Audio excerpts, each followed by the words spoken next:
Raghuramakrishnaraju episode అనేక ప్రశ్నల్ని లేవనెత్తుతోంది.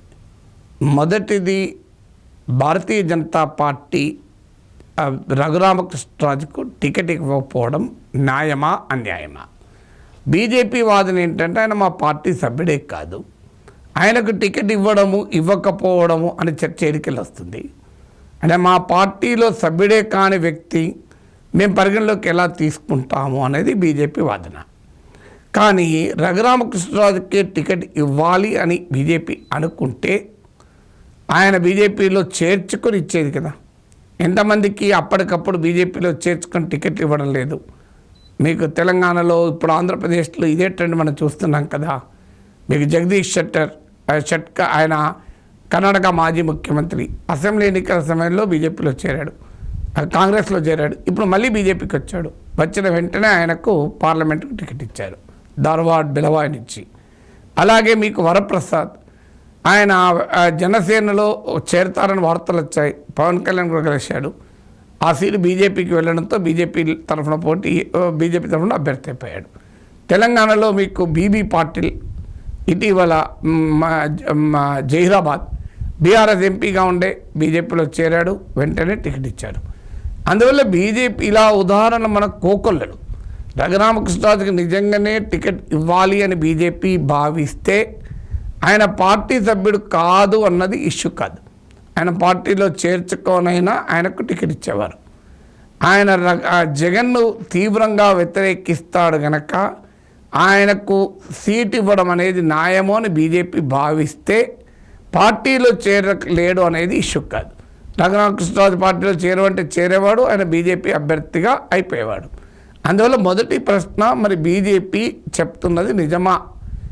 రఘురామకృష్ణరాజు మా party సభ్యుడు కాదు కనుకనే ఆయనకి ఇస్తున్నామని. ఇక రెండవ ప్రశ్న, టీడీపీ బీజేపీ మధ్య సీట్ల పంపిణీకి ముందు కూడా చంద్రబాబు నాయుడుకు తెలుసు ఇక్కడ రఘురామకృష్ణరాజు అనే అతను ఉన్నాడు, ఆయన సిట్టింగ్ ఎంపీ, ఆయన వైసీపీ రిబెల్, ఆయనకు సీట్ ఇవ్వాలి అని ఆయన టీడీపీకి తెలుసు. అలాంటప్పుడు బీజేపీకి ఆ సీటు కేటాయించే సమయంలో చంద్రబాబు నాయుడుకు బీజేపీ నాయకత్వానికి మధ్య ఏ రకమైన చర్చ జరగలేదా? ఎందుకంటే చర్చ జరిగి ఉంటే ఇక్కడ రఘురామకృష్ణరాజు అకామిడేట్ చేయాలి, మీరు మరి మీ పార్టీలో చేర్చుకొని ఆయనకు సీట్ ఇస్తారా, లేదా మీరు ఇంకో సీటు చూసుకోండి, మేము టీడీపీ తరఫున ఆయన అభ్యర్థిగా పెడతాము అని చంద్రబాబు నాయుడు చెప్పి ఉండాలి కదా. మరి ఈ టీడీపీ బీజేపీ చర్చల్లో నర్సాపురంలో రఘురామకృష్ణరాజు అనే ఫ్యాక్టర్ను టోటల్గా పరిగణలోకి తీసుకోలేదా? ఇది రెండవ క్వశ్చన్. ఎందుకంటే ఇప్పుడు ఈ రెండవ క్వశ్చన్కి వాల్యూ ఏంటి అంటే, బీజేపీ కాదన్న తర్వాత ఇప్పుడు టీడీపీ రఘురామకృష్ణరాజుకు అసెంబ్లీకి టికెట్ ఇద్దామని ఆలోచిస్తుందని వార్తలు కూడా వస్తున్నాయి. ఇక మూడవది, ఈ మొత్తం ఎపిసోడ్లో థర్డ్ క్వశ్చన్ ఏంటంటే, రఘురామకృష్ణరాజు జగన్ను తిట్టాడు గనక, జగన్ను విమర్శించాడు గనక ఆయనకు సీటు ఇవ్వడం అనేది ఉంటుందా, లేదా విన్నబిలిటీ అక్కడ ఎవరు గెలుస్తారు ఎవరికి అని ఎవరైతే అప్రాప్రియేట్ అవుతారని పార్టీ ఆలోచించి సీట్ ఇస్తుందా?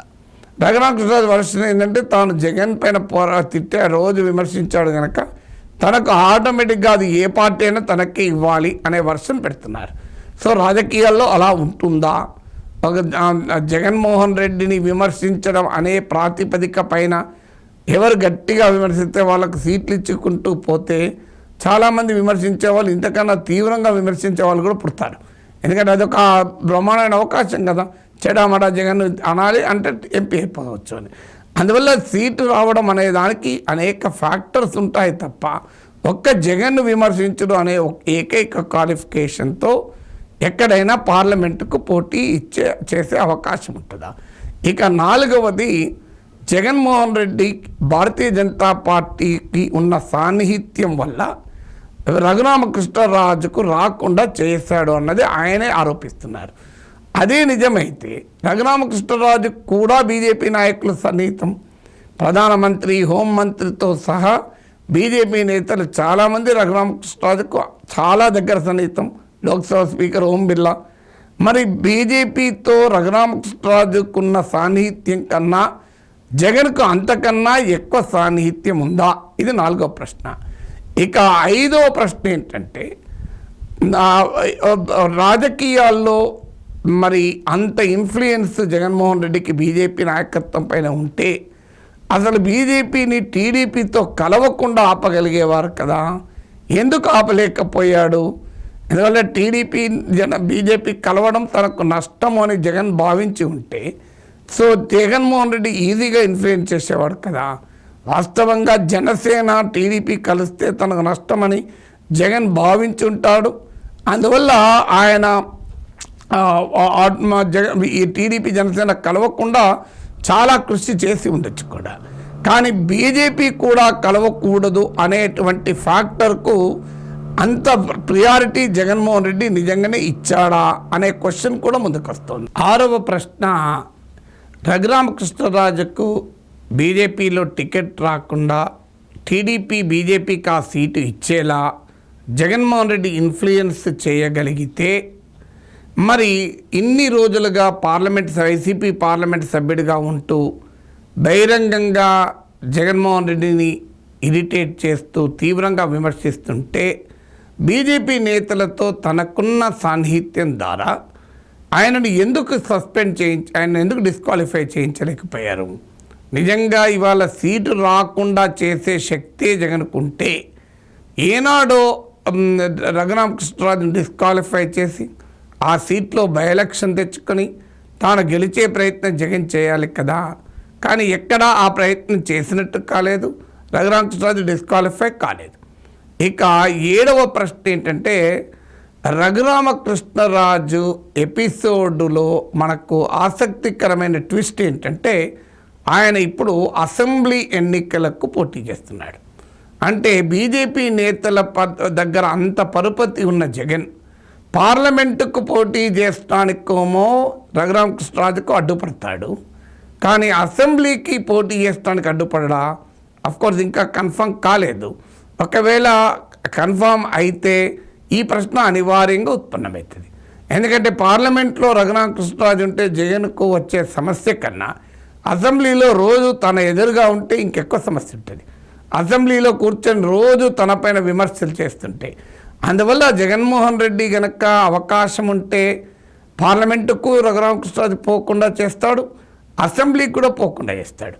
కానీ ఒకవేళ రెండిట్లో మేము 2 ఇవ్వకుండా ఉన్నాం, నువ్వు ఏదైనా ఒకటి కానివ్వండి అంటే పోతే పార్లమెంటుకు పోనీ కానీ అసెంబ్లీకి రావద్దు అని అనుకుంటాడు. అంటే జగన్ మరి బీజేపీని ఇన్ఫ్లుయెన్స్ చేయగలుగుతున్నాడు తప్ప టీడీపీని ఇన్ఫ్లుయెన్స్ చేయలేని పరిస్థితిలో ఉన్నాడా అంటే అది కూడా ఎవరు నమ్మరు. జగన్మోహన్ రెడ్డి పైన బీజేపీ ఇన్ఫ్లుయెన్స్ అంటూ ఉంటే ఆ బీజేపీ మోడీ అమిత్ షాలు చెప్పాక చంద్రబాబు నాయుడు కాదంటాడా? సో మీరు ఏమైనా చేయను కానీ రఘురామకృష్ణరాజుకు మాత్రం సీట్ ఇవ్వకండి అని చెప్పగలిగేవారు కదా. మరి అది ఎందుకు జరగడం లేదు? అసెంబ్లీకి చర్చ ఎందుకు వస్తుంది? 8వది, రఘురామకృష్ణరాజు చెప్పిన మరో అంశం, జగన్మోహన్ రెడ్డి సోమ్ వీర్రాజు ద్వారా ఆయన నాకు సీట్ రాకుండా చేశాడు అని అంటారు. సోమ్ వీర్రాజుకు అంతటి శక్తి సామర్థ్యాలు ఉంటే మొదలు తన సీటు తెచ్చుకోగలుగుతాడు కదా. ఇప్పుడు ఆయన రాజమండ్రి నుంచి సోమ్ వీర్రాజు అభ్యర్థి కావాలి, అక్కడ పురంధేశ్వర్ వచ్చారు, అక్కడ కాకపోతే ఇంకొక రావాలి. సీఎం రమేష్ కడప నుంచి అనకాపల్లి రాగా సోమ్ వీర్రాజుకు విశాలమైన తెలుగునాట ఒక్క సీటు కూడా లేదా ఎక్కడైనా. మరి సోమ్ వీర్రాజు తనకు సీటు తెచ్చుకునే కెపాసిటీ లేదు, కానీ రఘురామకృష్ణరాజుకు సీటు రాకుండా మోడీ అమిత్ షాను ఇన్ఫ్లుయెన్స్ చేయగలుగుతాడా? అయినా మోడీ అమిత్ షాల దగ్గర చెప్పడానికి జగన్కు సోమ్ వీర్రాజు మీడియేషన్ అవసరమా ఏంటి? జగన్మోహన్ రెడ్డి త్రూ సోమ్ వీర్రాజే పోవాలా? మోడీతో అమిత్ షాతో జగన్మోహన్ రెడ్డికి డైరెక్ట్ యాక్సెస్ లేదా? సోమ్ వీర్రాజు ద్వారా వెళ్ళాల్సినటువంటి అవసరమే ఉంటుందా అని. ఇక 9వది, అసలు రఘురామకృష్ణరాజు ఎపిసోడ్ అవసరమా? బీజేపీకి జగన్కు ఉన్న బంధాన్ని ఇది తెలియజేస్తుంది అని చెప్పడానికి ఇటీవల మోడీ ఉపన్యాసం చూస్తే మనకు అర్థం కాదు. చిలకలూరుపేటలో జగన్మోహన్ రెడ్డి పైన ఆయన చేసిన తీవ్ర విమర్శలు ఏంటి, చంద్రబాబు నాయుడు తీవ్రంగా గట్టిగా ప్రశంసించింది ఏంటి, చాలా ల్యాక్ ఆఫ్ కమిట్మెంట్తో మోడీ మాట్లాడింది మనం చూడలేదా? ఈ 5 ఏళ్లుగా అనేక విషయాల్లో జగన్మోహన్ రెడ్డికి సహకరించింది బీజేపీ అని గతంలో టీడీపీ వారే ఆరోపించలేదా? అలాంటి జగన్మోహన్ రెడ్డితో సంబంధాలు ఉన్నటువంటి భారతీయ జనతా పార్టీతో టీడీపీ జనసేనలు ఎందుకు పొత్తు కలిశాయి? జగన్మోహన్ రెడ్డి ప్రభావానికి లోనయ్యే పరిస్థితిలో ఉన్న ఆ పార్టీలతో రఘురామకృష్ణరాజు ఎందుకు కలుస్తున్నాడు అంటే, రఘురామకృష్ణరాజు అన్న అనాలి కదా, మీలాంటి వాళ్ళతో నేను కలవను, మీరు జగన్ చెప్పినట్టు వింటారు, పైకి జగన్ మీద పోరాడుతున్నట్టు ఉన్నారు, నేను ఏకాగ్రైనా పోరాడుతా కానీ మీతో కలవను అనాలి కదా. అలా అనకుండా రఘురామకృష్ణరాజు టీడీపీ టికెట్ అయినా మంచిదే, బీజేపీ టికెట్ అయినా మంచిదే అని ఎందుకు చూస్తున్నట్లు అనేది 9వ ప్రశ్నగా ముందుకు వస్తుంది. ఇక 10th క్వశ్చన్ ఏంటంటే, ఆంధ్రప్రదేశ్ రాజకీయాల్లో భారతీయ జనతా పార్టీ 1% ఓటింగ్ లేకపోయినా ఆ పార్టీతో టీడీపీ పొత్తు పెట్టుకున్నప్పుడు, ఆ పార్టీతో పొత్తుకు టీడీపీ ఇంత ప్రయత్నించినప్పుడు జగన్మోహన్ రెడ్డి ఇన్ఫ్లుయెన్స్ వల్లనే బీజేపీ టీడీపీతో కలిసిందా? అంటే బీజేపీ ఇన్ఫ్లుయెన్స్ వల్లనే రఘురామకృష్ణరాజు టికెట్ ఇవ్వకుండా ఆపిందా? అలాంటప్పుడు జనసేనను పోకుండా ఆపాలి, టీడీపీ కలవకుండా ఆపాలి, ఇవేమీ చేయకుండా రఘురామకృష్ణరాజు ఒక్కరినే టార్గెట్ చేస్తే సరిపోతుందని జగన్ భావించాడా? ఇలాంటి అనేకమైన పొలిటికల్ క్వశ్చన్ ముసురుకుంటున్నాయి.